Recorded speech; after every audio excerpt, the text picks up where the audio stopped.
Okay, I think we have a quorum here, so I'm going to call the meeting to order, and I guess, how's that? Wonderful. May I have the clerk have the roll call, please? Okay, you have Chairman Bernie Pigeon, myself, Jerry Stefanski, Jody Smith, Dave Hurd, Glenn Lawrence, and Stuart Novick. And I don't see Tom Worthen or anyone else. So I think that's that's 6 of us. Good, we have a quorum. Yes. Good. Now, this evening's meeting, we have two articles on the special town meeting. There's effectively 3 articles, but the Article 2 and 3 for the Wareham Tigers is a combination, so we'll go on with that. So I want to introduce the president of the Wareham Tigers, Jared Chadwick. Jared, you could come up. Hello, Kathy. There's Jared. Unmute yourself, Jared. There you go. There we go. Welcome. Good evening, everyone. How are you? Good, thank you. Mr. Chairman, this is a whole new thing to me. So would you like me to explain what we're seeking and what we're looking for? Yeah, give us a brief outline of who you are and what your intent is with this property. So my name is Jared Chadwick. I'm the president of the Wareham Tigers. I've been involved with the program almost 6 years now. I have 2 sons in the program. I have 2 sons and a niece that lives with us in the program. The Wareham Tigers have been around since the early 60s, started by Coach K. And we service over 500 kids year round in tackle football, sideline cheer, flag football, and competition cheer. We are pretty much a year-round program. That's probably one of the oldest programs in the town of Wareham. Over the years, we've been using the school fields, which, we run into troubles with other programs using them or trying to find the perfect time for them. So it pretty much came down to talking to the soccer pro. We saw the soccer program a couple years ago had gotten some land at the Westfields off of Charlotte Furnace, and we contacted Mr. Slavin and Mr. Sullivan to see about getting some property over there for us. We're looking at we're asking for close to 19 acres of property over there. And that 19 acres would be for we'd be getting 3 football fields and a 28,000 square foot facility, which would have a cheer complex gym in it, along with courts to do indoor practice during winter times for flag football and tackle football. Along with that project, we're hoping to incorporate a big enough parking lot that's not only going to suit our program, but it's also going to suit the Wareham Youth Soccer, and it's also going to help out Wareham girls softball, and hopefully alleviate the traffic issues that we've heard rumors about down in that neighborhood. So we're helping to not only help out our sports program, but the other programs in the area, and also help out some of the traffic congestion during game days in that neighborhood.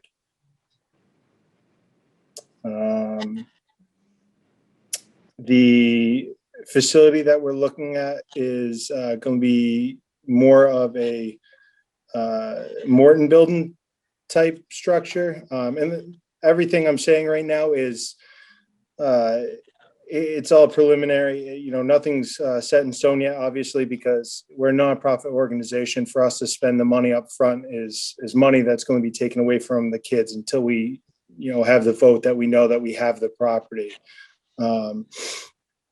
And as for the fundraising side of things, I talked to Mr. Chairman the other night about it, and I'm one of those guys, and a lot of people on our board are that we'll go out and we'll fundraise like crazy, and we have no problem asking big businesses and big companies, not only in Wareham but all over Massachusetts.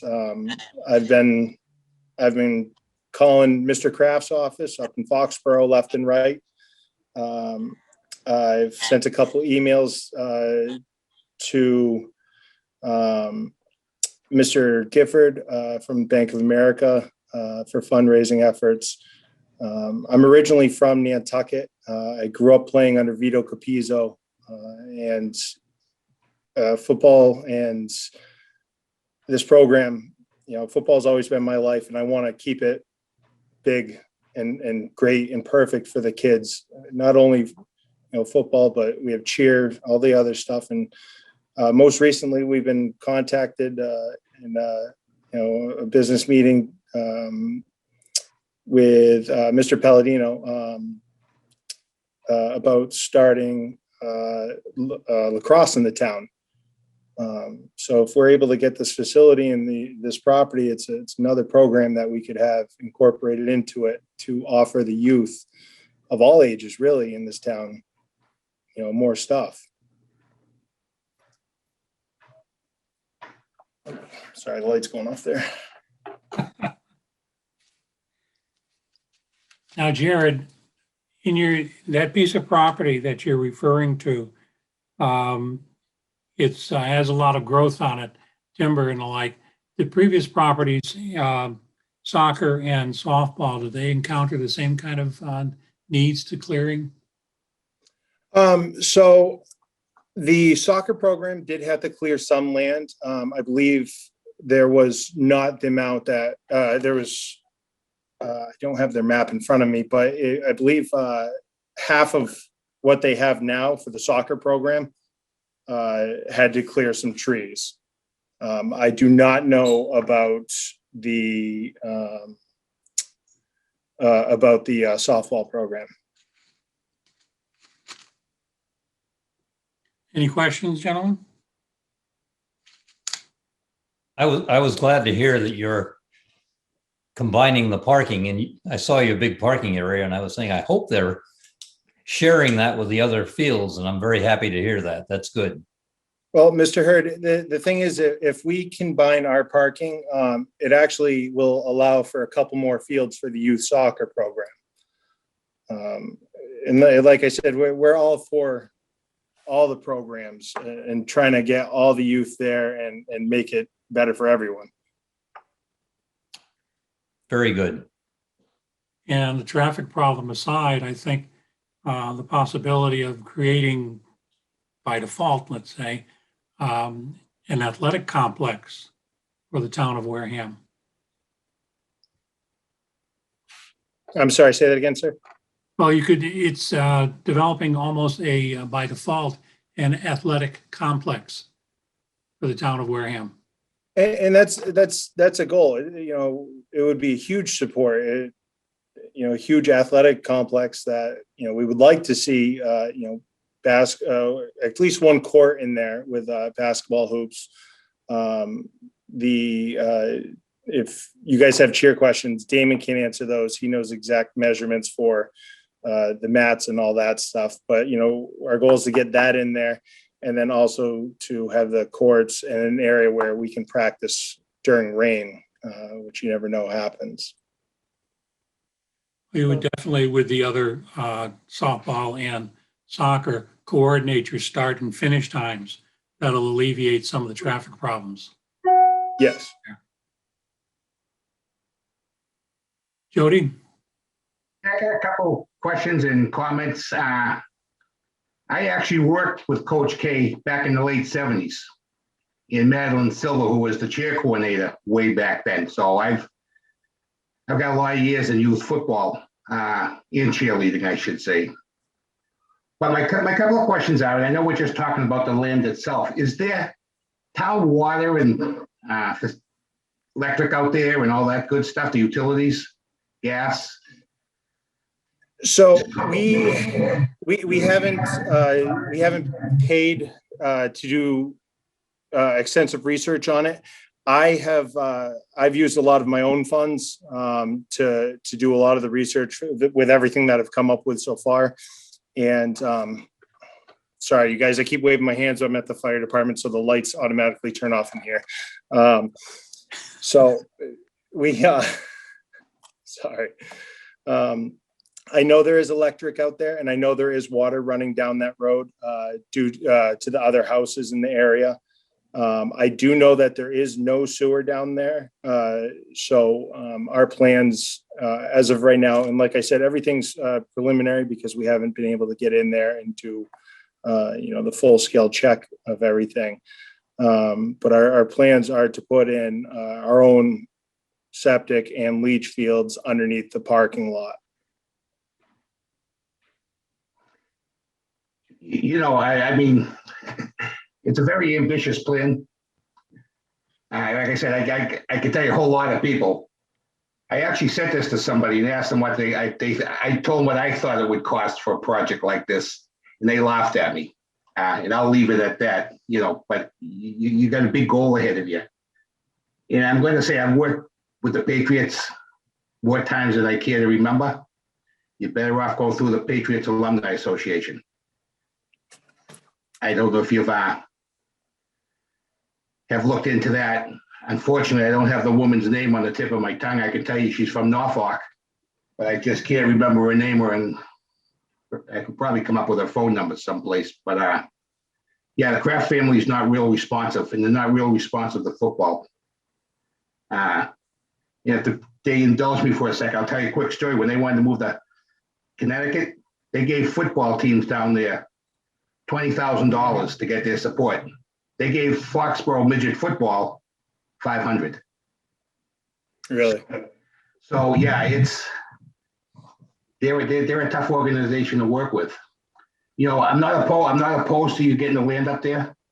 I could make a couple of suggestions. I'm sure you've been to the sandwich field. That had a lot of clearing there. Do you know who did the clearing from? Who's that? Modus. Oh, really? I don't know if that's still an available thing, but as I said, I get suggestions I could make for you if you wanted to listen to them. There's some things here I'm not crazy about. There's some things, but I think it's a nice complex, but it comes with a ton of work. If you've never lined a football field before, you have no idea what you're in for. I have. It's not just a matter of taking a painter and throwing lines down. You gotta be straight. But I think it's a good idea. I certainly support the whole idea. I think the parking pack that you're putting in is a great idea because I don't know, I can't speak for towns in this area, but when they travel with buses, nothing makes the neighbors madder than when you got buses parked out on the street and really messing up traffic. So you've seen that. I've had more complaints about that in my years, but I think you got a very ambitious program going here, and the unfortunate part is fundraising right now is going to be tough. That it will. Where we are, the big businesses you talk about, they have budgets, so you want to get to them early in the year because if they come around to October, November, they usually out of money. They'll say, "Hey, I'll see you next year" when they fill their budgets up again.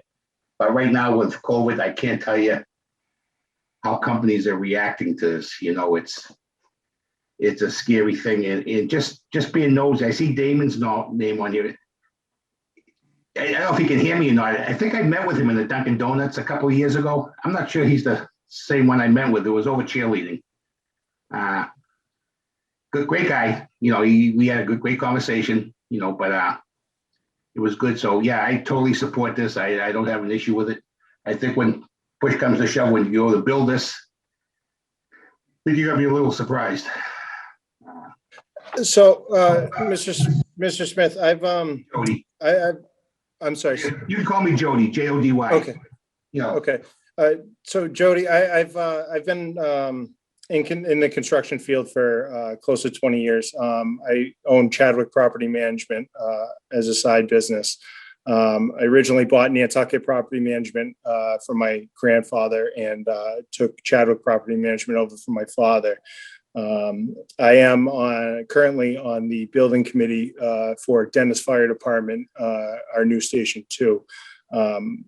Luckily, with this whole project, I've been throwing in the side every time the architects come down here and we meet with them. I've been showing them our plans just to say, hey, what do you think of this? Or I understand it will be a good price tag, but our goal is to do this in phases. Obviously, first phase is to get the fields down, and when the money comes in with the amount of hard work, we can get the building in there as well. As for clearing the land, I've been doing research on the same thing that the solar fields are doing. That they have somebody come in and clear in exchange for the wood, Right. Which would be a cost cutting for us. You gotta have good 12-foot high trees though. They want 12-foot length. Now, I've been down all these things, doing clearing and stuff, and again, going back to sandwich, it probably took them 5 to 7 years before they finally get to the point where they really had a great place. I can tell you Foxborough, even though they did get a little help growing in grass from the Patriots, when they had real grass at the stadium, they came over and helped them over there a little bit, but they were the same thing. It took them 5, 6, 7 years to really get the complex they have today. It takes time. Jared, what is your actual cost of renting the fields at the school and your overall budget? Sorry. The cost of renting the fields has just come under a new agreement between Dr. Shaverhood and the Wareham Tigers organization. In years past, we paid up to $3,500 a season.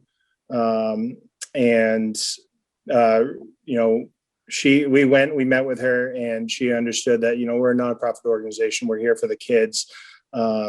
So under the new contract, I've offered my time and my machinery to maintain the fields. For Palmer Field and the soccer field, we will maintain the lights at the soccer field, and I will also be in charge of grading the parking lot at Palmer. And I've already told her this will be on my own dime. I have no problem doing it because I have the machinery to do it, along with paying for half of the porta potties at the field. And we've also come up with, obviously we have to pay for the lights and the use of the scoreboard, electricity. Any cost that would be incurred for the town would be put on us for using the fields. And what's your overall operating budget? Damon, are you on? Yeah, I'm here, Jared. All right. Would you be able to answer that for us? Yeah, so typically throughout the year and between our pandemic and stuff, budgets have, sorry. You guys see me? There you go. How you doing? So our budgets typically fluctuate every season. It's all based on fundraising efforts, sponsors, donations, and our number one income is registrations. Without registrations, which is I'd say probably about 65 to 70% of our revenue. Without those registrations, our budget is adversely affected tremendously. So typically we would anywhere between our average cost, you're looking anywhere between $10,000 to $15,000 a year, regardless if we have a season or not. And those registration fees, those costs also, they factor in all the 4 programs that we have: football, tackle football, sideline cheer, competitive cheer, and flag football. Currently, our largest program is flag football. We have the most participants.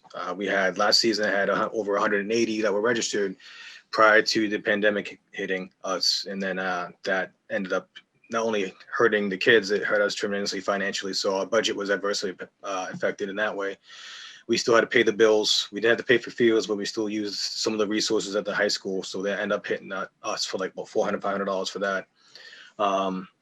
We also had We still have to pay our insurance, but have to pay our accountant. There's normal equipment costs yearly, just incidentals, if you will. Those all add up, and like our last season, we still had about $10,000 to $15,000 worth of bills we had to pay. Luckily, the flag football program parents were awesome enough we gave them 4 different options. You could donate half of your refund, or even give all of your refund for that canceled flag football season to us. I'd say about 30% of them gave us half, about 10% gave them everything, and then the rest obviously asked for refund. So that gave us a window of probably around $5,000 to $6,000 that we were able to operate on since the pandemic has hit. A competitive cheer program, it's 100% at cost. Like, we do not make any sort of income or revenue through that program. Registration fees, the actual registration was free. The choreography, competition fees, uniforms, gym usage, all that stuff, that was a cost that we charge parents. And we were going to help offset those costs through fundraising. Our number one fundraiser, or most efficient way to fundraise, has been canning, and that's organization wide. And we have had zero ability to can due to the pandemic this year. So our budget on that aspect has been, again, adversely affected. So we've been struggling in that department, but we're able to, we're keeping our head above water. We're still chugging along. We still have big dreams, like Mr. Smith said, but we're adamant, we're resilient, and we're not going to give up until we give Wareham kids exactly what they need, which is these fields. So just touching on that point, I had another football meeting last week. A lot of programs don't even have startup money for this year for all the reasons you just said. They were unable to raise money and do all this and all that. And I don't know, because of the pandemic and all that, Wareham has all my years has always had one of the highest scholarship participants. You know what I mean by a scholarship participant? And that could be even worse this year. I don't know what's going to be. I'm just saying that's something you should. Oh, it already has been. Yeah, it's definitely been that way since we had like our competitive cheer program, which we bring all-star level cheer to a rec program, and the costs are I mean, my daughter does an all-star gym, and we spend $15,000 a year for her to go to that, and we're charging parents $800 for the entire year. And that spread out through payments, and then half of those athletes are on scholarships, basically. So That's surprising. Yeah, and the scholarships are, and it's a challenge in itself. I mean, you've been around football for years, but to get those costs, so some people have this stigma placed on us that we have a seemingly endless amount of money to hand out to the community, and we would love that, because we can really serve the kids we want to serve, but we just don't have that reach, and we're hoping to get there someday, and this is kind of the first step to reaching some normalcy for them. Hey, any other questions? Hear me, Bernie? No, I don't see anybody, or no one has indicated. Now, like I said, there are 2 articles here. Article 2 is to dissolve an existing agreement when the intent was to bring housing to that area. And there is an existing agreement that needs to be dissolved, which town meeting will act on. And with the approval of Article 2, then we go forward with Article 3, and the land is then available. Not immediately, though, because you have to understand it takes us at least, I think it's up to 90 days by the time the Attorney General finally approves the town meeting vote, and then any agreements can go forward. Any other questions? I heard you ask, what is the agreement going to be with the town? Have you discussed that with Mr. Sullivan? I mean, is it a 25-year lease for X number of dollars per year? I mean, I've seen some rumors floating around about your profits and this and that, and Well, I know it doesn't work that way. Yeah, they haven't entered into agreement, of course, because there's nothing to agree to in terms of being available. It depends on town meeting approving Article 2. But I figured they had a past what Little League or soccer's playing, or whatever the case be, would be pretty much the same, I would assume. Yeah, Jim, I think you talked about a 20-year lease. Mr. Chairman, and Jody, we are seeking a 30-year lease with a 30-year option is what we've presented to the town and asked for. Can they go 30 years? I thought there was one time towns were giving 100-year leases to these programs. They can't do that anymore. I thought it was 20 or 25 years, but I'm not sure. So- So, Mr. Chairman, this is Derek, and I apologize. I can't start my video. They must not approve of my new appearance, so they keep on locking me out. Thank you, Mr. Host.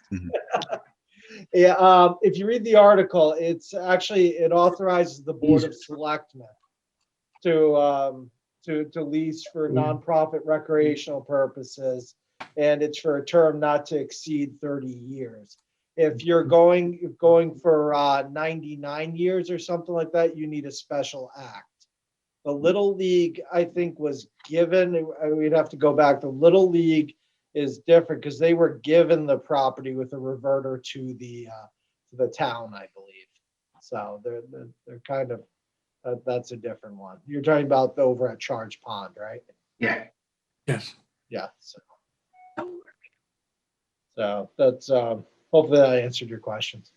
Thank you. Yes. So actually, it's the Board of Selectmen that sign the lease. So if they voted to have me negotiate it, then that would be my involvement on it. So They do enjoy. they're making sure with this article that I can't run wild. So Okay. Any further questions? Mr. Just Chairman. one Oh, sorry. item, I think you mentioned this earlier, but how many kids do you expect to be participating in this? In which sport or all around? All around. So all around, I said earlier, we service roughly over 500 children, athletes in our program in all of our sports.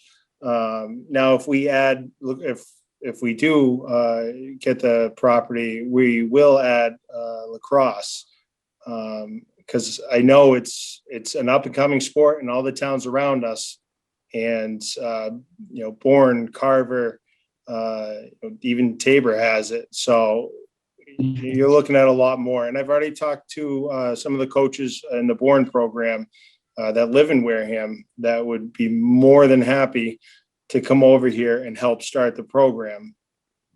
Great. Lacrosse takes away from football. What's that, sir? Lacrosse takes away from football. Only if it's not if it's in the spring. Yeah, lacrosse So is you want only. to do flag in the spring. Yeah, we could do both. We can do both in the spring. Yeah. A lot of football officials do lacrosse now.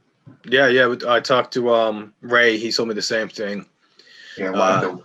Yeah. Just to kind of segue off of that, Mr. Hurd, the like right now, currently standing, we just opened our registration for flag football for this spring, and I think about 2 weeks ago, and I only have 80 participants, and that's the fastest or the fastest response to a registration that we've ever had, and I think a lot of it's predicated on the pandemic and kids being cooped up for months on end, and if they have they've managed to finally have a sport that they're able to participate in, we can mitigate the risks and remain adherence to all the Massachusetts state guidelines in terms of social distancing. So that sport allows us to do that. So that number right there goes to show what we're predicting to have 200 to 250 kids this year alone in our flag football program, and that's just the spring. And then, it's actually late spring going into summer. And then right after that, we start start playing football come August. So once these fields are built, you can see not just our program using it, but you can see upwards to 1,000 kids a season utilizing those fields, being active in the town, and even surrounding towns, because to be able to facilitate these things, we have to have something for them to come to. And this offers that to us. This gives us that backing we need, the facilities we need in order for us to have the facilities to have these kids participate on these fields, which for years, Jared and I, we've been in the superintendent's office. We sat in front of the school committee. We've reached out to other towns. Jared's reached out to other towns to use fields. It's always been probably one of our biggest challenges is just having a place that we can use and be our own, not to be at the mercy of somebody else all the time. There's times where we get shut down. We had people come from another program for our tackle football game, and right before kickoff, we got shut down for the day due to weather, and they traveled to us. So that was at that particular day. Again, it's completely out of our hands, but we have an entire youth football and cheer organization that traveled to us, and they had nowhere to play. And they were nice enough to offer us their fields. So everyone packed in the cars and drove all the way down to their fields, and we played at their fields. But these are the challenges we have to face constantly. Same with indoor space. The school not being built. The school's not being built until, I believe, next year, they'll mine it. So indoor space we were at the Boys and Girls Club, and that didn't work out. Now Mr. Sullivan has been tremendous in helping us get another indoor space in the meantime. So our challenges as Wareham Tigers as a whole is always going to be field access or building access. And this is like our answer to all those challenges. So hopefully it goes in our favor one way or another. Excellent. Bernie? So, Mr. Chairman. Go Yes, ahead, Joe. Jerry. Derek? Just to put some dollar signs behind this, maybe Jared or even Jody could answer. What would you estimate the total cost of this project to be? Whether it's, say, 2 years out, 3 years, 4 years, when it's completely done? Well, that would be, Jared can answer that. Yeah. So I'm trying to think. So as of doing the fields, we're looking anywhere. If we have the fields, we're looking close to. I'm trying to think of it. I've been working with my chief down here, who's also been helping me with this as well. So altogether, if we were to build a steel structure like a fire department, you're looking anywhere as close to 14 to 16 million. Now we're not building a steel structure like a fire department. We're looking at doing Morton type of building, just a big open building. Now I've priced, we're anywhere in that ballpark from, my original price that I came up with was 8 million up to 14 for everything. Well, Jared, are you working at this in phases now? Yes, this whole thing will be done in phases. Our first goal is to get the fields down in the first phase, at least 2 fields down in our first phase. And then we will go on from there. Like I also stated earlier, most of the stuff that's been done so far has come out of my own pocket, like the plans and stuff. So we haven't gone and gotten the final pricing or met full with an architect because we're a nonprofit organization that doesn't have the money to go do that. So the full price, I've been using the connections that I've had from down here and my business to do a lot of the stuff so far.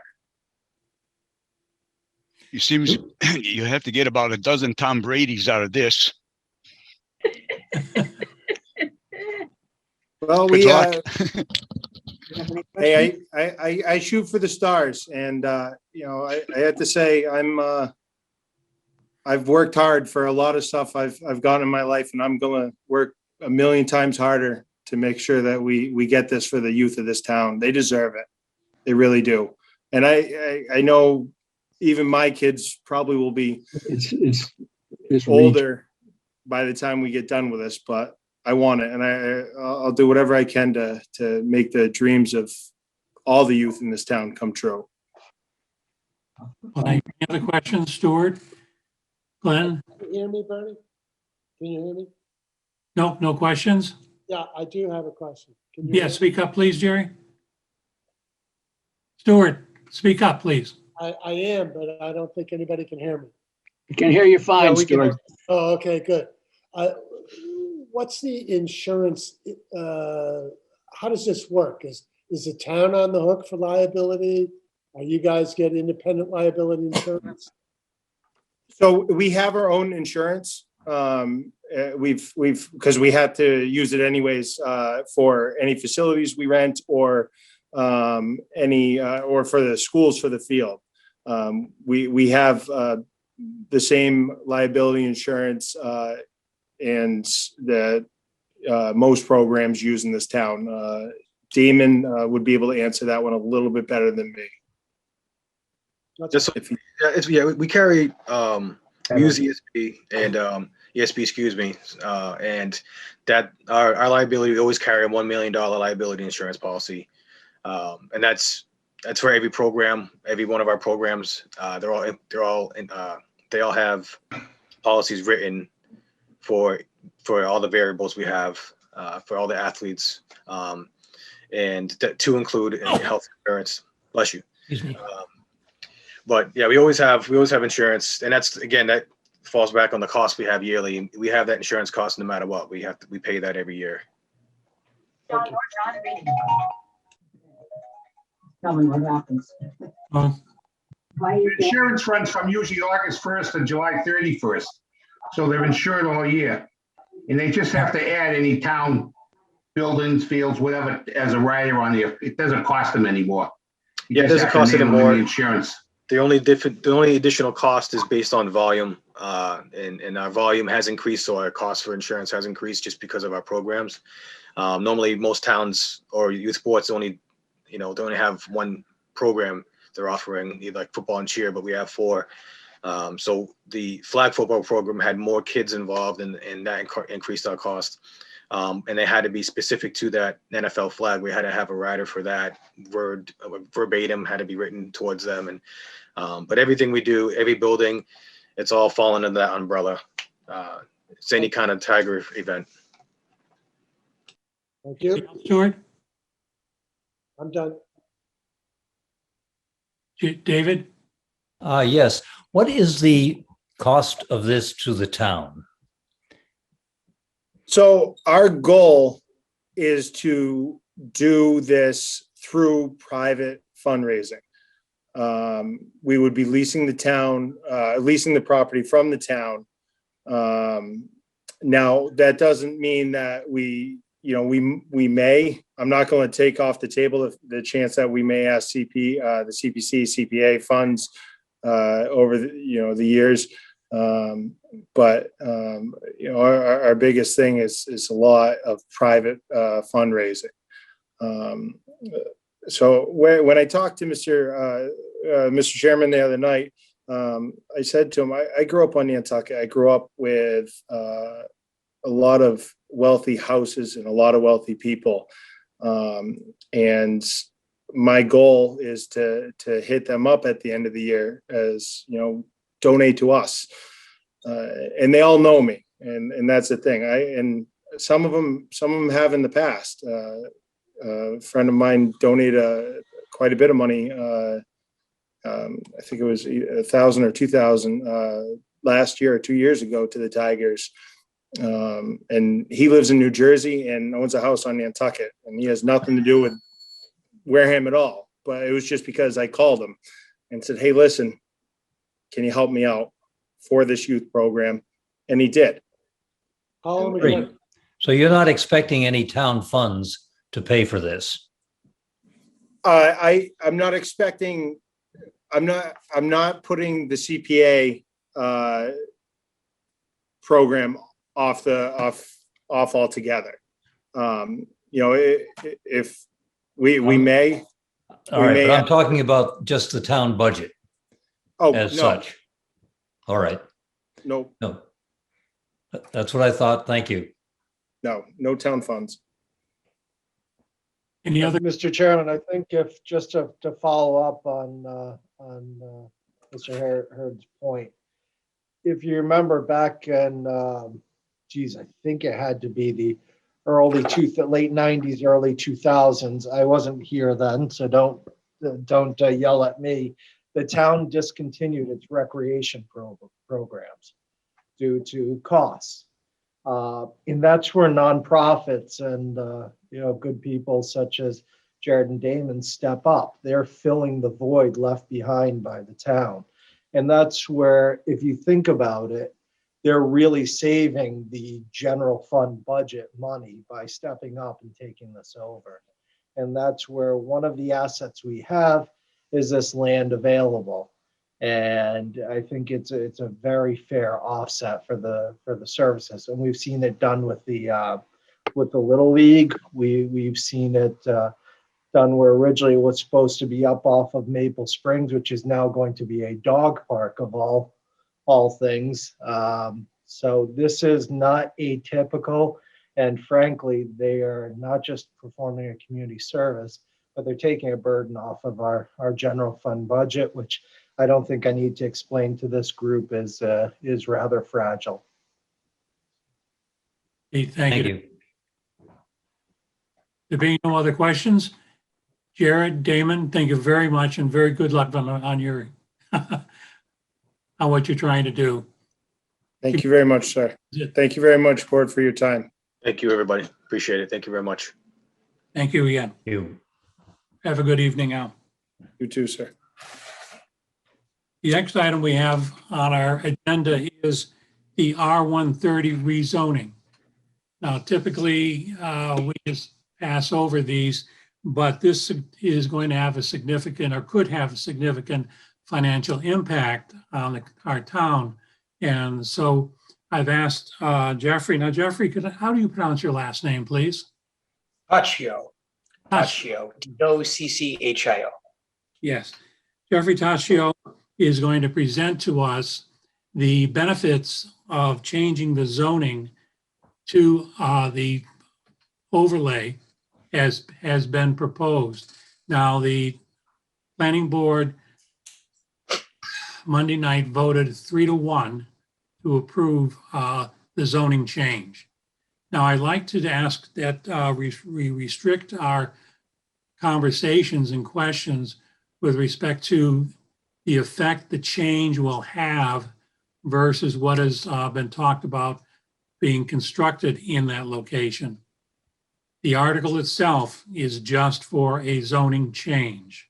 And I'd like us to confine our conversation to the impact that change and questions about that change have on the community and how have on the R130 district itself. So Jeffrey, I'd like to present to you, allow you to take the floor, please. Excellent. Thank you very much, everyone. My name is Jeff Taccio. I'm a lawyer up in Hingham, Mass. I've been practicing for about 32 years, and I'm a former assistant attorney general and special assistant attorney general for the Commonwealth, where I did all land development, land litigation, zoning, and other related items.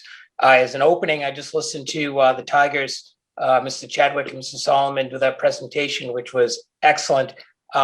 My children are now adults, but we went through this in our town some years ago, both the cross fields and football fields. It's tremendous legacy we've left behind, and for children, school performance, just ethics when they get to be teenagers. I can't underestimate just how important that is to a community. So I just wanted to mention that. I think it's fantastic. I represent the Nodos Group LLC, which is a group that's basically, they run all the management up at where Granite Links is in Quincy, Massachusetts, up off of Route 93, basically the Southeast Expressway that goes into Boston. What's happened is they've identified 270 acres of land, which is located off of Glen Charlie Road and also Route 25. What they've got is it's a proposed hospitality, recreation, and entertainment overlay district, and it is in an area which is currently zoned R130. R130 is residential, and it's 130 square feet per lot, so it equates to 3 acres per lot. And Mr. Pigeon, would you have the ability to put up the map that I sent over to you earlier? And what I'd like to do is see if I can show you folks where we're talking about. And what we've done when you go through it is we have gone through language on the zoning article with the planning board over the course of 5 meetings now before the recommendation, which was just a really good process. We had a lot of comments from the public, and we incorporated those into the document that is developed as of this day that was approved by the planning board. What it does is it encourages a mixed-use development, and the purpose is to create sustainable employment opportunities and increase the tax base by diversifying and expanding development opportunities in that zone. So if it's able to go up, I can put that in. Here we go. Thank you. So as the map comes up, this is the original. So what happens is you'll see the butterscotch or the yellow color. It is bounded by Route 25 to the south. Glen Charlie Road is over on the west, and then also some portions of the north. The neighborhoods to the north, basically White Island Shores and Shangri-La. And then you've got to the east or to the right, you've got that's Red Brook Conservation going to the Plymouth line. So that, as you see it there, is 963 acres of land. Prior iterations of this actually included nearly 6,000 acres of land. And some of the comments that came back with respect to sizes of lots and just basically the ability to get some efficiencies from the zoning resulted in our decreasing the area of it to only 16.5% of the original proposal. Currently, and Ken, I think you put it up. Do you have the next one that I sent over earlier? Which is another, basically the aerial that I sent over. Bernie, would you have that? No, unfortunately, I'm not familiar with how to do that, although I'm learning quickly. Yeah, I am too. So what I made you. Everyone has a printout of it, though.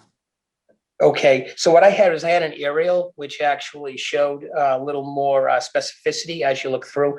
That may be helpful to some of the folks who have seen that. Just give me 1 second if I may. And I apologize everyone for the delay. Bernie, you've got the ability as a PDF, you may be able to send over to Ken Buckland now if you can find it faster than I can. My apologies to everybody.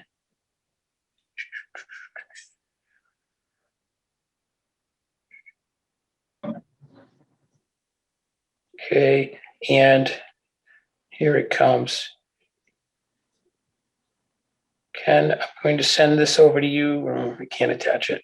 Okay, my apologies, folks. There it is. Oh, do you have it? Yeah, Ken's got it up. Okay, super. So what I wanted to do is go through what it currently looks like today. And what I'll do is I'll run you through the existing use of the property, and then I can run you through an as of right option under the zoning that currently exists today under that R130. So what we've got there currently is we're looking at the Grazianos have operated a gravel operation there on about 270 acres, which is south of Glen Charlie Road. You may see they've got 2 beautiful new homes that they've developed up on Glen Charlie, up near the mouth of where they operate currently. Beautiful properties, and they still run the gravel operations. I believe that they run about 6 trucks a day. And again, it's very active in there nearly year round. Currently, what you folks have for an assessed value of that property is $1,675,000. So about $6,200 per acre in value. At the 11.16 per thousand current rate, the property tax is paid for that about $18,686. So you folks are getting $69.20 of revenues per acre. So I think we can agree that that's a not a really good return for the town for that much open acreage. What we're then doing is we're looking at that's currently under agreement with the Notos Group. And what we did was we went through And as going into our analysis of different uses, what we were asked is, what is it available, or what's the valuation potentially as of right? Again, under the R130, we're looking at 3-acre lots. So 270 acres at 3 acres per would yield 90 single-family homes over in there for, just basically a neighborhood of single-family homes. What we did was we asked Frank Mahady of FHXM Associates, the economist, who I believe Frank's over in Mattapoisett, I want to say. We've asked them to go through and give us a technical memorandum with respect to what the financial impacts would be of single-family development of that 270 acres. And what he's done is he's gone through and just applying and not going through state aid, but going through an analysis of 3 to 4 bedroom houses. What he's done is he's come up with an $800,000 per year annual deficit for the revenues that would be generated on a taxable basis, less other costs, also less the school costs. He doesn't get into specific fire, police, other additions, but rather plainly what it did was it displayed to us, and it should display, I think, to the town, that the as of right development would yield a net deficit year on year end. What we've done in this situation is in 2018, the Nodos group came in. They looked at this piece of land off of Route 25, which was very appealing to them, and they've got a background in hospitality, recreation, things of that nature. And what they did was they then went through, put together an initial proposal that they were looking at, but it didn't get legislative approval. So that was something that came in 2018, required significant legislative work to be able to get that done, and that was not passed. So they came into COVID very much interested in the property. They've performed tremendous amount of testing there, tremendous testing, and all as part of their due diligence, and they remain in that deal. What they've done is they've come up with a zoning for the overlay, which looks at 100-acre minimum lot size. Also, it's a very robust special permit process. And what it does is it allows for mixed use with some residential mixed in, and there's a relatively aggressive cap on some of the potential residential portions of that. It also requires a pre-filing of an overall master plan. And then it also is reliant upon there being existing transportation links now. And then also, there can be planned additional transportation links. In this instance, there's a GATRA line that is on Glen Charlie Road that goes the entire north side of the property. And then also over where the Dunkin' Donuts and the 7-Eleven are located, that is the terminus of 2 of the GATRA bus lines. So we've got that bus, multi-stop area over in that corner. So that's a plus on a facility basis. Again, what we did was we talked about phasing. The planning board asked for a more robust phasing. So that's basically been included in this. And then also there was a requirement of a minimum 25% open space, which because of the size of the property, we find that that's certainly achievable. And then also there's a very high quality review with respect to quality of the buildings, design of the buildings, and then also environmental reviews and other pieces there. What happens in this instance is, again, we've got 270 acres of land, which is there, which we also have the proposed overlay, which you folks can go through and read. But what's happening in that instance is we do know that despite the fact that we don't have a specific proposal now, what it does is it dramatically increases the usability of that land and the attractiveness of that land for a sophisticated use, mixed use, which will then allow for better competition against other municipalities for development dollars as we go forward. Specifically of interest is the access to Route 25.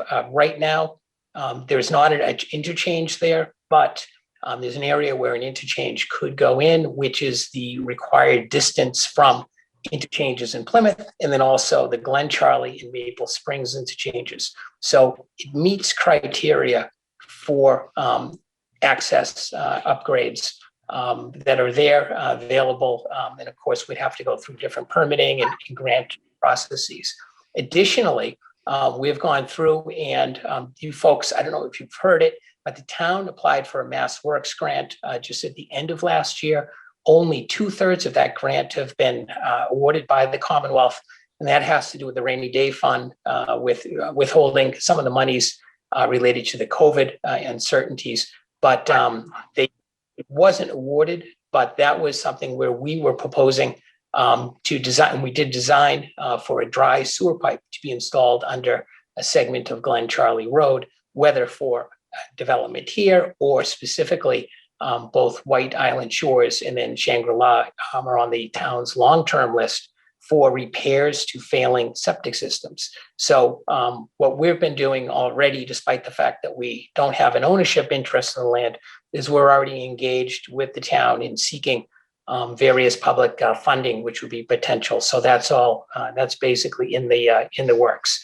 The overlay district will basically put Wareham in a position to have commercial development go in there, more sophisticated, attracted investment, jobs, and revenue generation that will be important to the town as they go forward. NODOS sees all of these opportunities available under this hospitality, recreation, and entertainment overlay district. Any other properties in this district that are qualifying, they don't have to make the change. They can still remain the R130. So if somebody is there and they want to develop or have housing or whatnot, this does not do anything to prohibit whether they're for existing rights. All it does is it provides the opportunity to add these other enhanced rights that would open the door to more competitive commercial mixed use development.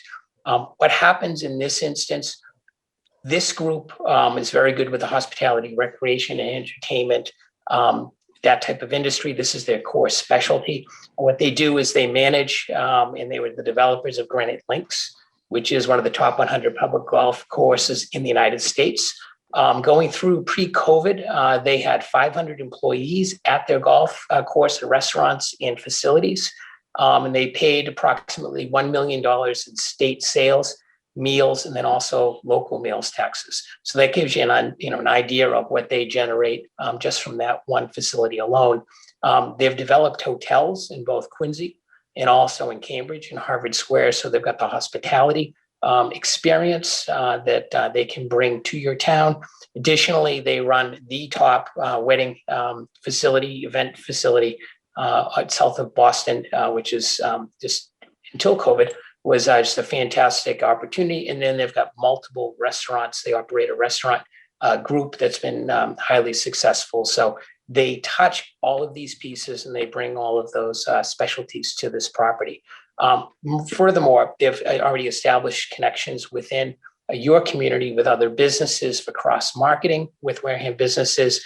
And they've got the opportunity here to capture what now is drive-by property traffic on Route 25, so as to be able to capture Cape traffic to a facility here. Also be in a position to leverage on the tourist, Plymouth, all of their facilities, all of their travelers that come in. So they've got an alternative to pull people, dollars into Wareham. And then also with regard to onset, just having an opportunity to really be able to work with the businesses there to direct people visiting the site down to the waterfront so that there can be some cross-marketing of the businesses, both inland and then down in onset down specifically over on the coast. What this will translate to is jobs. Originally, our proposal, we were looking at 1,000 full-time jobs, give or take. In this instance, given that it's 270 acres, we just think that, knowing that we had 500 at Granite Links, that we're looking at a substantial job generator for local jobs, also significant sales tax, meals tax, and other ancillary, spin-off dollars, hotel tax, et cetera. So we're in a situation where we're not just looking at a direct real estate revenue return, but all these other ancillary, income sources, revenue sources as well. So with that, I can answer any additional questions that you folks may have. And Ken, if I can get that other map to you in the interim, I'll do that. Thank you, Mr. Vidgen. You're welcome, Jeff.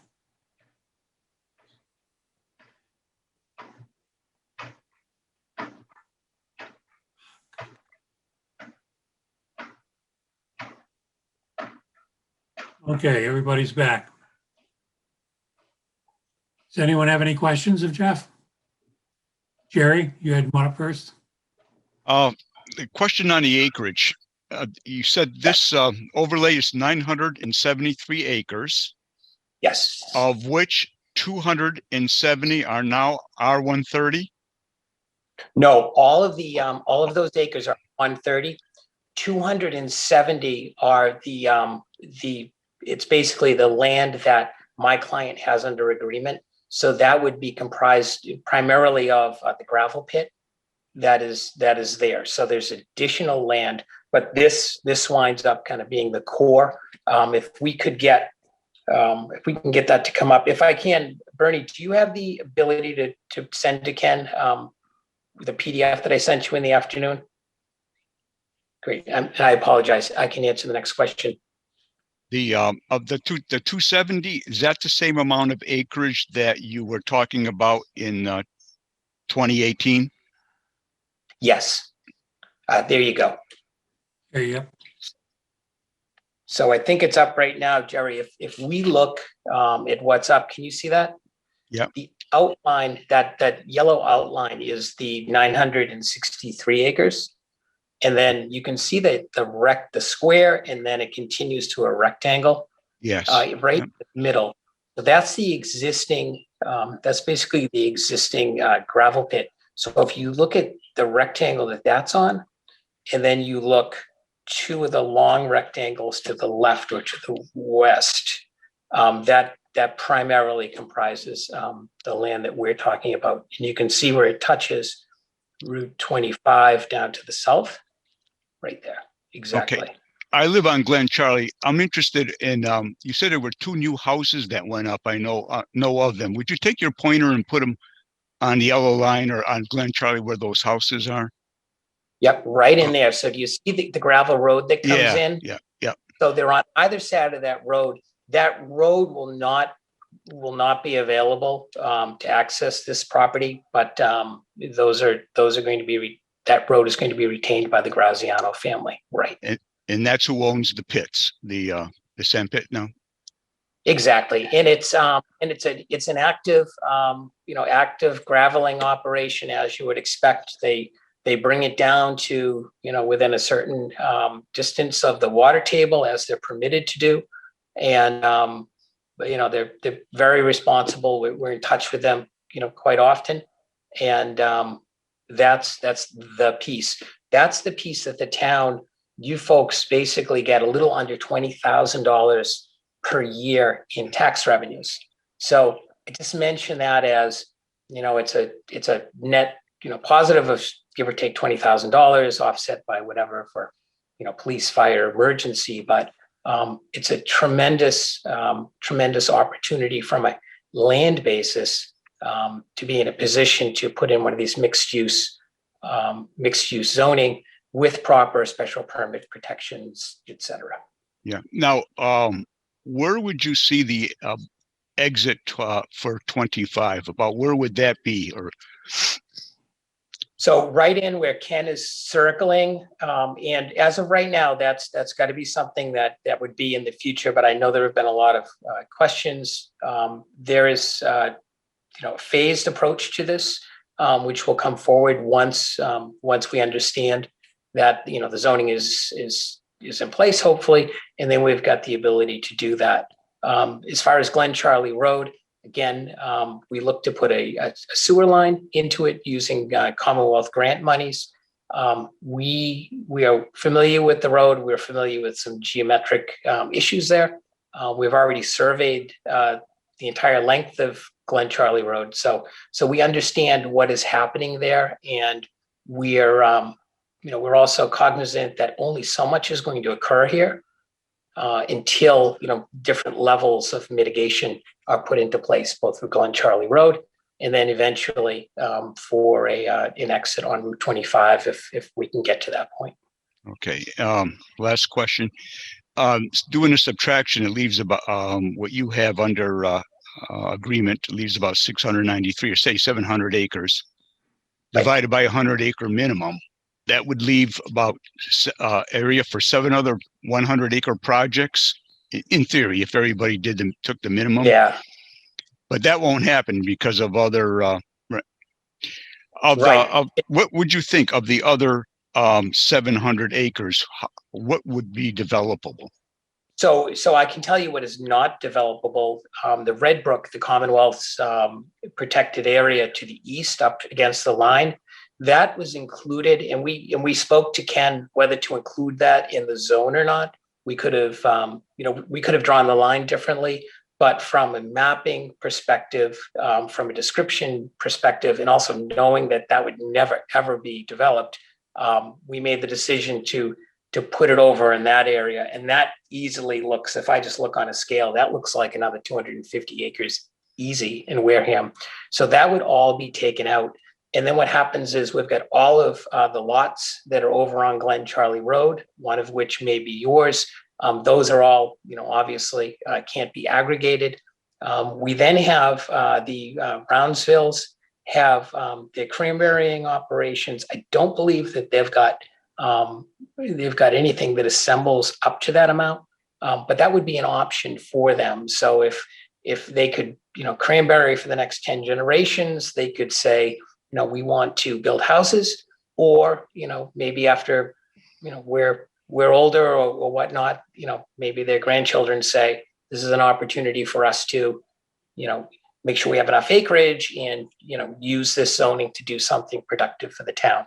But I think in the short term, the burden will be on us to establish this land, put in the infrastructure. We'd likely be doing a lot of work, for other folks who want to do this. And then if we do this right, we'll be doing a lot of work to benefit White Island Shores, and then also Shangri-La as well, because we would be in a position to do different infrastructure that would be required for us, but would benefit the entire town, and specifically the neighborhoods. Well, thank you. I've listened to your other 5 appearances at the. You're sick of my voice already. I'm done. Thank you. Jody, you I have don't some mean to questions? verbose either. I try to be complete. So I apologize if that's too much. Jody, I you got a have couple some of questions. I'm not sure you can answer them. Just the overlay district. Is there a formula out there? I know what you did for the loss for the houses. Is there a best guess what the revenue would be for the town in just the overlay district? I mean, do they use any kind of formula? No. So right now I don't. And what I did was, so for Granite Links, for example, that's actually very, very long-term lease with the city of Quincy and also the city of Milton. Those were built on closed landfills. And what happens is those wind up being rentals to those two municipalities. So it's not a taxing situation, but it's, just a flat out rental. What I did do, anticipating that question, I just looked at, for example, Wareham Crossing, right? So it's nowhere near the right, the size, but what it is it's a development in town. You folks have that assessed at about 70 million. I found your Town Place Hotel, which is at 50 Rosebrook Way, and that alone is 4.2 million. And that's exclusive of, meals taxes, hotels taxes. But if you start to, in a super general way, you start to put these together, it starts adding up significantly. And, from Wareham's perspective, I've been through your Standard & Poor's bond rating. By the way, congratulations, excellent job. What they point out is they point out fiscal discipline, fiscal management. And I think the one thing that's out there, not in the short term, but you've got a growing pension obligation. And then the question was ability to sustain revenues. particularly coming out of COVID. This fits hand in glove with where you folks are going to be looking at for the next, say 10 years from an available revenue growth perspective. This is an opportunity for you folks to be able to absorb that type of revenue growth as the phases come on board, and then as different infrastructure pieces start to come in. So I'm confident of that, but I just don't have an order of magnitude of what we're looking for the numbers. Again, I did look at some of your other pieces, 10 to 40 Rosebrook Way, which is where you've got the Five Guys, some of those other commercial uses. Those alone are 13.5 million. And those aren't super sophisticated uses. So that gives me at least a thumbnail sketch, Jody. Yeah. I'm just asking because the average person, and I put myself certainly in that category, likes to see numbers. I mean, if you sat there and said, oh, this could generate, I'm just throwing a number, $5 million a year. I mean, it's a starting point, and I know it could go up, it could go down.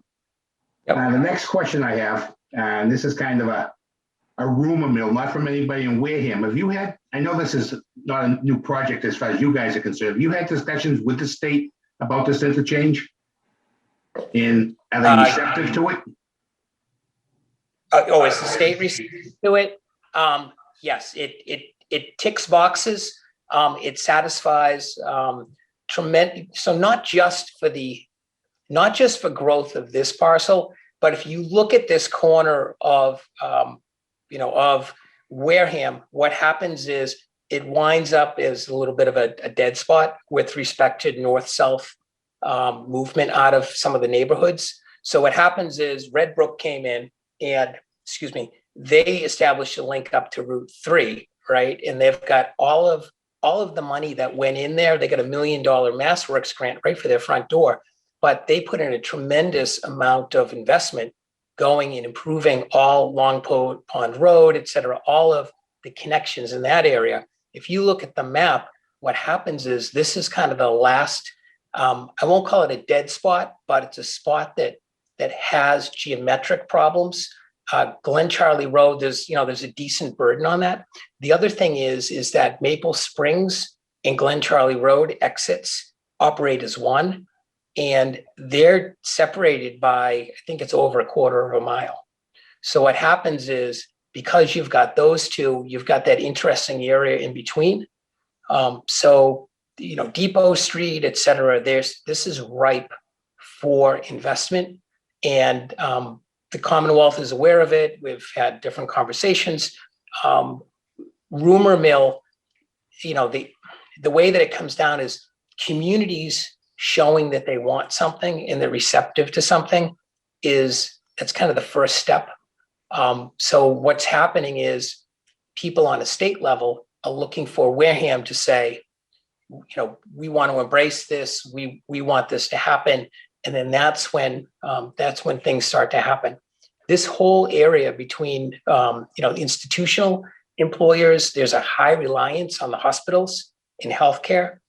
Another opportunity to have commercial uses, mixed uses in proximity to Route 25 is considered to be kind of an untapped opportunity. And the other piece of the equation, obviously, the two bridges are going to be coming in. So Mass DOT is already making significant infrastructure investments in transportation in this area. So our thinking is that we're going to be able to get some favorable upstream, funding for other potential connections. So a lot of things are coming together really well for this site.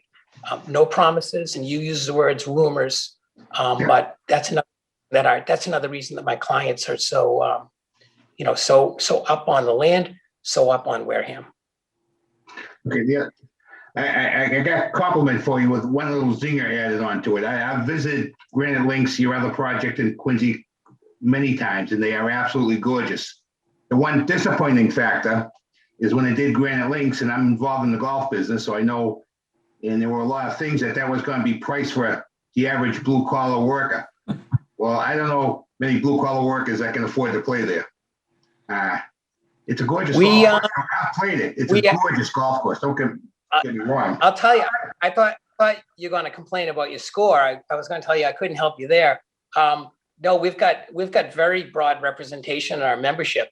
We also have a lot of retirees, and yeah, you'd be surprised. Maybe if you don't go that often, maybe you wouldn't notice it. But if you're a member and you go in there, you start to understand all the different people that are members, and it's broader than people think. I think folks go up there and they see people on dates at the driving range and all that, and they take away the impression that it's all, super young and all that. But the actual folks in the leagues that are up there, it's a very, very broad representation. It's a lot of good golfers too. Thank you, Jody. Stuart, did you have a question? No. Glenn? Thank you. No, I've been sitting in on the planning board meetings for the last, so like Jerry, this is about the 5th or 6th time. Yes, indeed. So most of my questions have been answered at this point. So Are there any Thank other you. questions? Bernie, Beg your pardon? Ken? I'd like to point out that the town has skin in the game as well, too. These two parcels adjacent to the Graziano lot are owned by the town. So we can have multiple uses of this parcel of land in relationship to the development. We could be using it as buffer for the open space to the east. We could be using it as additional land available for the interchange. And we could be using it to negotiate changes in the modifications of the use of the property to allow the uses that we like to see as well. Excellent. Anything else? What I'd like to do now, as long as Jeff's here and I've discussed it with him, is very obviously this parcel has an interest for the notice group. And I'd like to take advantage of Jeff being here and ask if he can now transition over into representing the notice group and their intention or what they would like to have and propose for this piece of property. Yeah. So at this point, Racino, as it's called. yeah. So the Racino, as it was called, was something from 2018. We were unable to obtain the legislative approvals that were required to do that.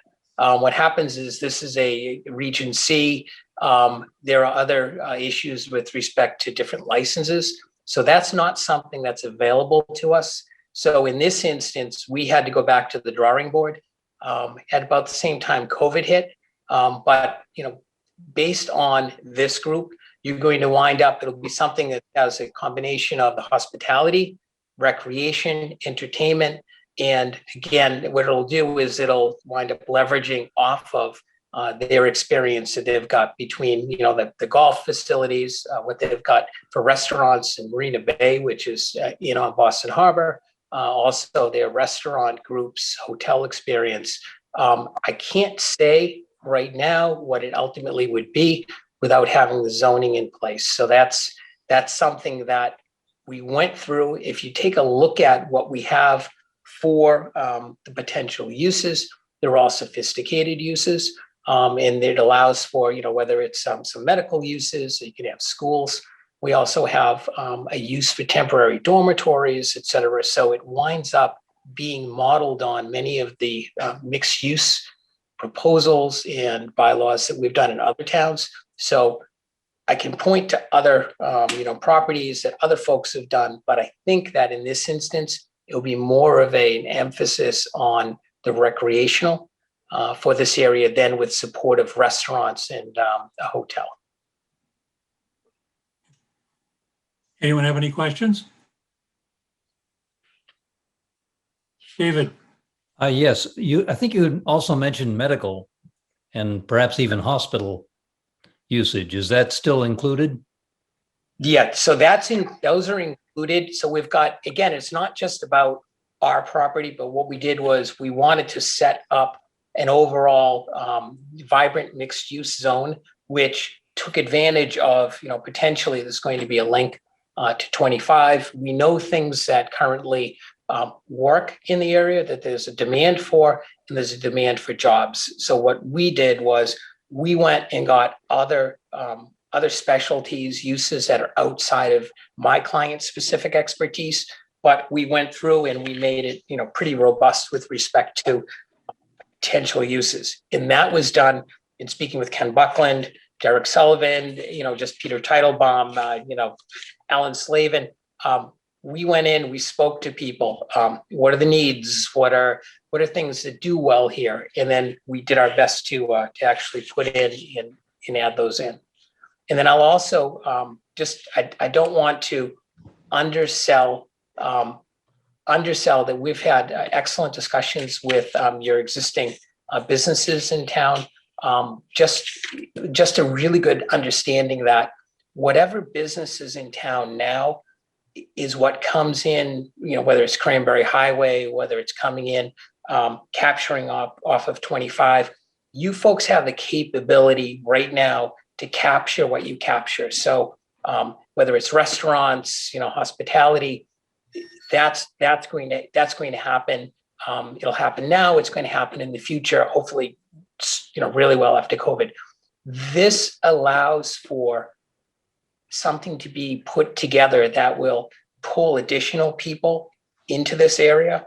And what happens is mixed use properties like this, specifically ones that can offer a hotel, they do really well when they market other areas. And again, whether it's the restaurants in Onset, the waterfront there, you folks have a tremendous asset, from the history of what Onset was. We see opportunities to be able to cross market and drive additional customers into the pockets, into the neighborhoods. So that's a big piece of this, something big that we've done. We did a hotel in Harvard Square. It's hugely important. So we have good experience with that. So that's something that we're planning. We intend to pull in. And again, it has to do with the fact that, Route 25 came in and it really allowed for folks to kind of go past Wareham pretty quickly. The intention here is to have a capture. And it's not a capture to have them stop at 270 acres and go back and leave and go somewhere. It's an intention to capture, bring people in and say, you're in Wareham. We've got this, we've got that. It's a great opportunity. If you look at what Plymouth has been able to do, because they've got all of them, they've got excellent transportation, they've got built in, whether it's the Mayflower, whether it's Plymouth Plantation, they were able to leverage on that. And that's meant a lot to them, tourism dollars. That's another big plus, because what happens is you're going to have all of those in place people who after 3 days in Plymouth say, where are we going to go tonight? Where are we going to go to eat? And we're going to be in a position to say, all you have to do is come over one town. You're in Wareham. Look what you've got. You've got options from here to there, inland to a hotel. You've got waterfront. We think that this is an opportunity for jobs, for revenues, in something that we can build that's it's going to have lasting value. Any other questions, gentlemen? Jerry?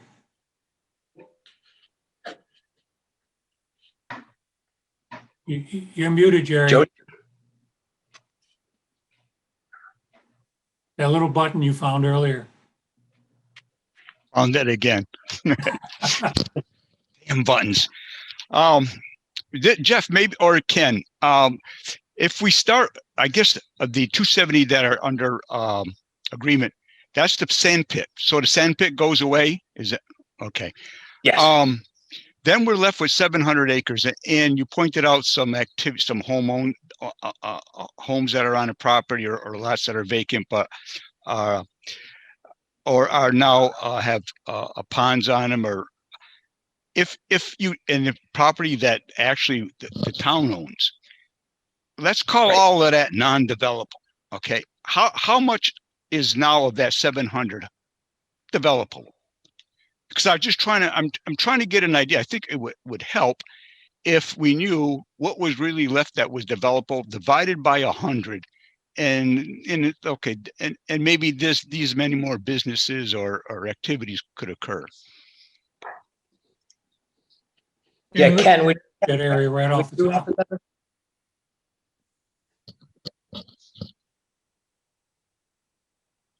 Yeah, And how many acres does the town own?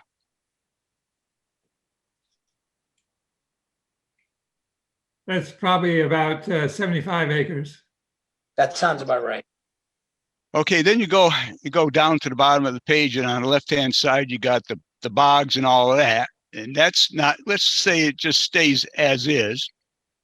Mhm. How many acres is that? And we'll call that non-developable. Okay. So then what's left? But don't forget Yeah. the watershed. In a watershed, yep. So what's left after that that can be developed other Yeah, than the 270? Jerry, I will say also that we have to stay away from the backside of all of the house, the long house lots that are on Glen Charlie there to the west of this. Yes. Yeah. So what happens is we have some endangered species in back of those properties. And we've already mapped all of those. And our strategy will be to stay away from those. From a regulatory perspective, that's what we knew from the beginning, and that's what we know as we go forward. So the reality here is it will be difficult for other properties to go in forward, because this gravel pit is what happens is it's a good opportunity because most of it's denuded down to the water table, et cetera. It comes in between different species, et cetera. So it gives a good opportunity to get in there. We also have the ability to do things such as increase grades, to increase depth to groundwater, et cetera. So it's not an easy site, but what happens is it's been so roughly treated that it provides an excellent opportunity to come in, do something sophisticated with adequate protections. And it's costly, but I'm not sure how many other properties would have the ability to come up with the revenues to do it. So that's I think a little bit of a reality on what that neighborhood looks like. Yeah, I mean, The first people hear plus it's a big people plus. hear there's going to be 973 acres that are going to be developable. That's not the case. Of the 973, we may be talking about what, 400 at best? It's probably 300 at best. That's my best guesstimate. Okay, so that's reality, 300. Yeah. Frankly, less, because of the areas that we will avoid. We've already looked and mapped and committed to avoiding areas, and it's significant. Okay. That doesn't make a difference because it's gone from 1,000 down to, cut it down from 100% to 30% now. Yeah. So what happens is, with respect to, spot zoning is something which is disfavored, and it's something we don't want to have anything to do with, which is why the zone was even larger at first.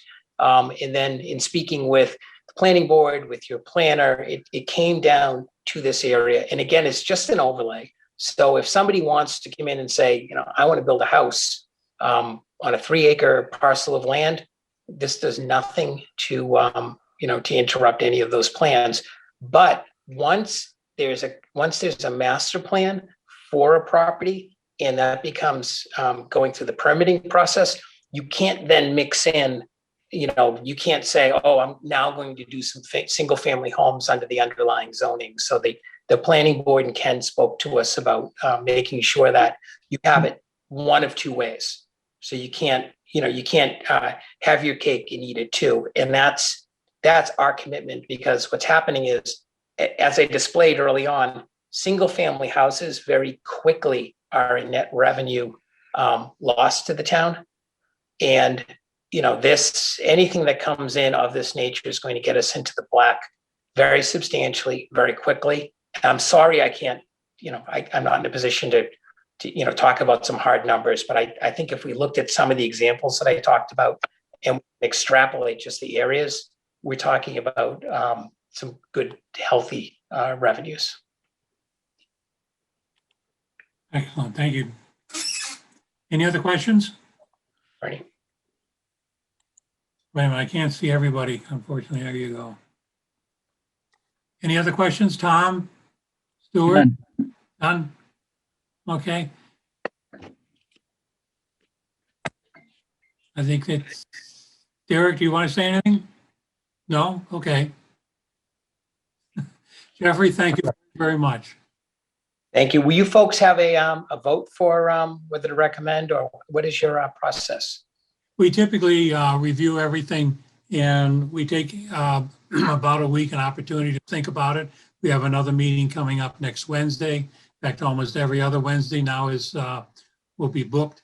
And at the next meeting, I'll ask if there's any further concerns or whatever, and then we'll vote on it then. Excellent. If there are any other questions, anything you'd like me to follow up on, please, by all means, feel free to reach out. I'd be happy to get that back to you. Thank you very much, Jeff. Thank you. Thanks, everybody. Nice to meet you. You know, have a good evening. You too. Okay, gentlemen. Yes, Jody. Yeah, you kind of just answered the question. I mean, do we have to have these voted on? I know the original date was the 13th. Do we need to have these done by the 13th, voted on? No. Okay. I think we should, but I'm just curious. Special town meeting has been moved to April 10th. Correct. Football field, nice open fresh air with the proper distancing and all. But we will have, next week we will vote on these. Okay. And also next week we have, which is March 3rd, the school department and an overview of the Degas Ed Minot School. And I think, let's see, that's the same day, I believe David and I have a tour of the internal building of the Minot School. And so that'll be an interesting, we'll pass on some information on that issue. Can I ask one Stuart, question? go ahead. Yes. What do you think this notice group really wants to do? I mean, this is. He pointed out, as he mentioned, I think if, I'm not sure if you picked up on it, he made reference, as I understood it, their initial proposal, which involved a casino, seems that it's not going to happen. Sure. Well, what do they want to do? Beg pardon? Why are they doing this? What is it they want to develop? They keep talking about mixed use. What is that? He didn't present anything. And it's, as that statement that he made this evening, because in all the newspaper reports, et cetera, that have been going on since 2017, 2018, it's been a racino is the nickname they've given it. And based on his conversation, and of course relevant to the fact that the tribe has now, their suit has been dismissed and of the last administration. So now with their 250, 300 acres, I believe they have in New Bedford, they may be able to build a casino. And that'll be number 3 in the South Coast area of the state, but that's on tribal land. Right. That is exempt from state governance. I think they're federally controlled to some extent, but for a Indian reservation is sovereign. So they may be able to. Is there anything in this bylaw that they want passed that prohibits a casino or anything like it? No. Well, these people only want to put in some kind of gambling thing, don't they? Right now, That's just going to tie this lot up for God knows how many years. They're not going to develop anything there, except a casino. but this overlay that they want now does not restrict in any way what is existing zoning for that particular parcel. So someone come in and could decide to put all house lots, or someone could come in and put a big hotel. Yeah, this guy's already bought up a quarter of the property. Yeah, own it, pay taxes on it. Now, when he buys it, if they do buy it, because they only have an option now, out of the level of taxation for a gravel pit to an actual piece of property assessed as if it was your own property you built a house on, unless there's a special category farming or whatever, such as they have with the cranberry bogs and all. I may be missing something. Why would they put a hotel there?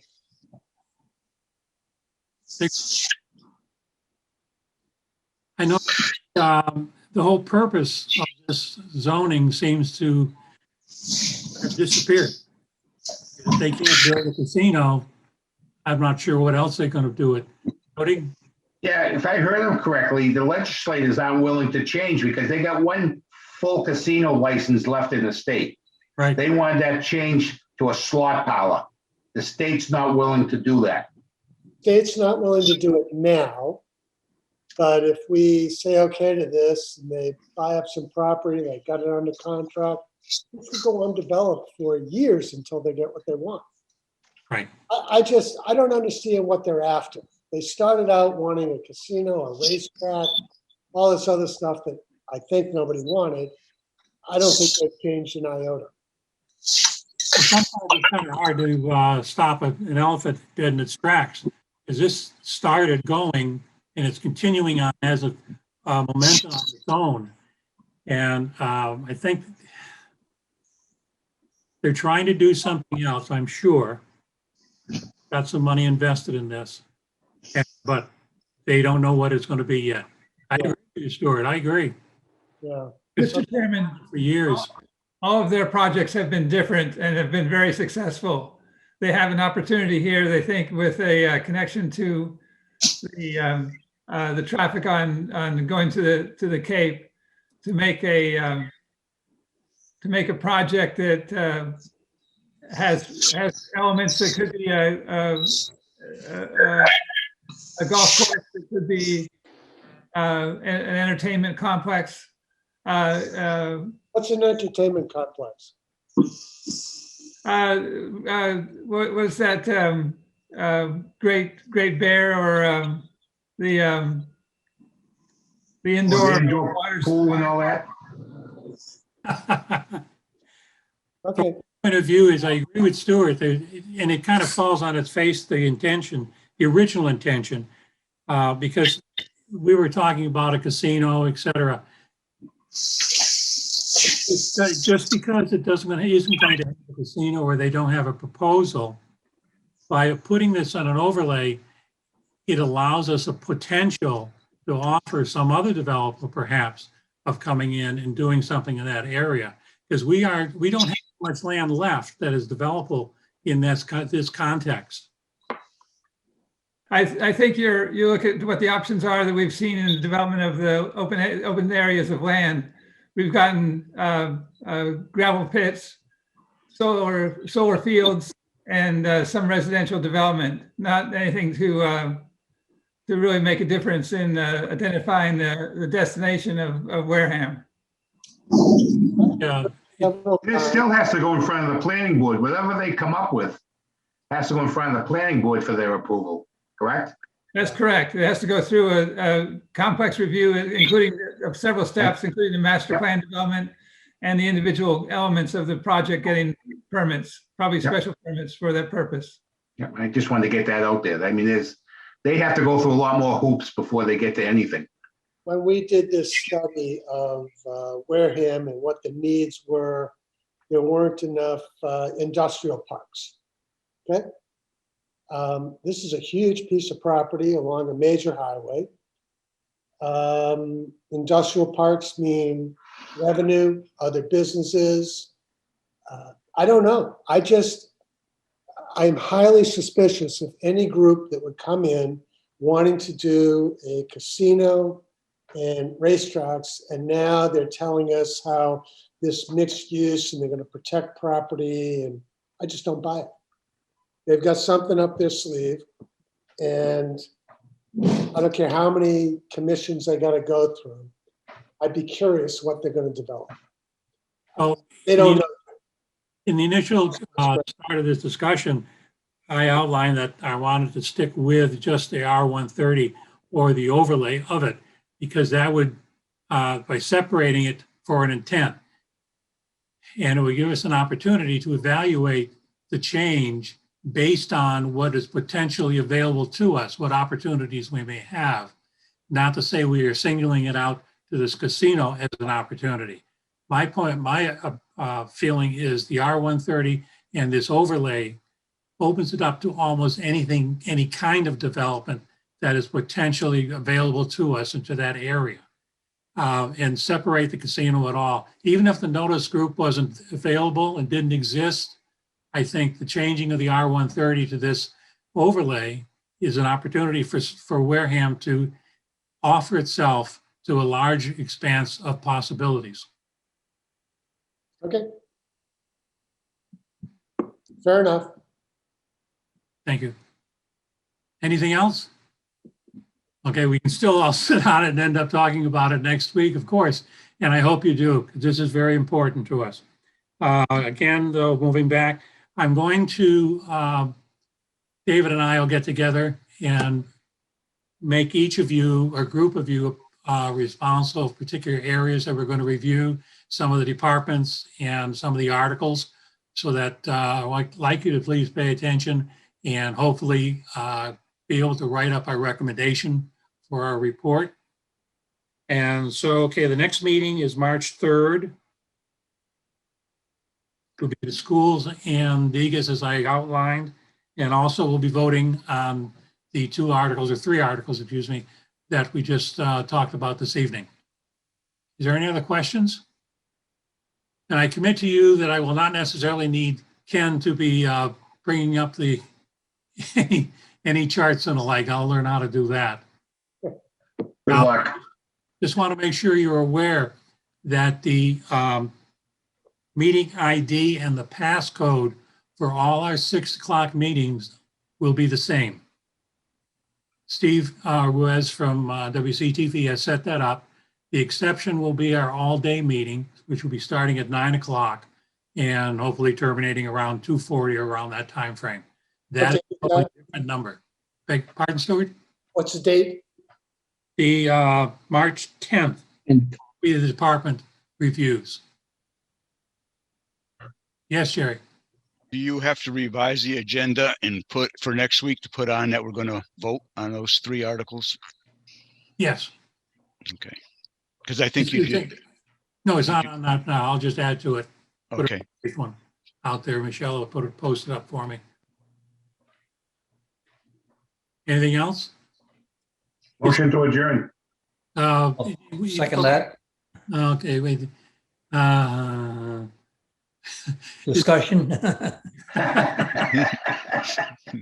Is there anything you guys need or want that I can get for you, information, etc.? Tom, did you finally get the charts, the reports, financial reports you wanted? No. That's history. That's fiscal year 20. That's over and done with. How are we doing in fiscal year 21? I think I found that. I think it's in there. Derek sent us one, and it has some 9 tabs in it. So it's sheet 1, 2, 3, 4, et cetera, et cetera. I believe one of those tabs does have it. I was getting ready to start posting the information on our charts, and I just didn't get to that part yet to verify it's in there. Okay, but that has I think what you're talking about has the total for 21. I want to know how we're doing year to date against that plan. Yes. How much money are we spending? What's the revenue and what are the expenses and how are they being impacted by COVID 18, 19, 20, 21, whatever we're going to have? Okay, I've talked to Judy and I've talked to Nina in the accounting department, and supposedly I have them. And I also want to see some totals too. Yep, year to date on FY21. Oh, FY21. We're in FY21. FY20 we year to date. Year end versus plan. Gentlemen, those are on those reports. That's where I'm getting confused, Bernie. It's right there. So I don't know what the problem is. No, I thought I saw those. I got them somewhere. I don't think they're aware of the number of tabs in that report, Derek. And And I'll verify it anyway. I'll take care of it. No problem, Derek. It's under control, under control. I At won't least he's lie. smiling. I'm driving at this time, so Oh, you're in your conference room. Looks like you've been shaving too. in the mobile office. That's only his picture I commented on. He's letting it grow. Looks a lot better. No, one morning I gave in the parking lot. He's sitting there in his car on a conference call. He doesn't have an open door policy on his car. Okay. Yeah, Motion is I second. tried to drive away, but I still plugged it. Okay, a motion is seconded to adjourn. All those in favor say aye. Aye. Opposed? Any abstentions? No? Okay. Stay Aye. safe. Have a good evening, Stay gentlemen. healthy. Thank you. All right, thank you.